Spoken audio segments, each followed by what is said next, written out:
Overlock অ্যামাটো মেশিনের গুরুত্বপূর্ণ একটা জিনিস শেয়ার করবো। দেখেন চালানোর পরে যদি এখানে অয়েল না ওঠে, তো সেক্ষেত্রে কিন্তু মেশিন সমস্যা জ্যাম হওয়ার সম্ভাবনা থাকে।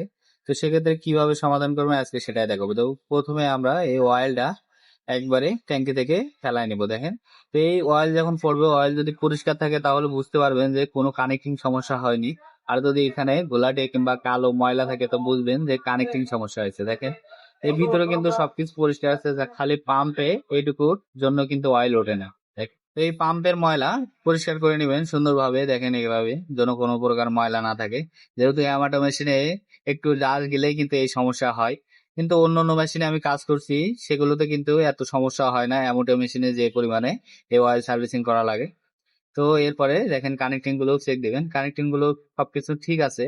কানেক্টিং সমস্যা হলে কিন্তু বোঝা যায় অয়েলে কানেক্টিং এর যে গুঁড়া থাকে, যার কারণে অয়েলটা অনেক কালো দেখায়। এরপরে দেখেন অয়েল ফিল্টার, দেখেন অয়েল ফিল্টার কিন্তু একেবারে নষ্ট হয়ে গেছে, এটা চেঞ্জ করে দিতে হবে। তো এই মেশিন সার্ভিসিং করার সময় অবশ্যই অয়েল ফিল্টার চেক দিতে হবে। তারপরে দেখেন যদি সমস্যা থাকে, এরকম একটা নতুন ফিল্টার এখানে জাস্ট লাগাই দিবেন।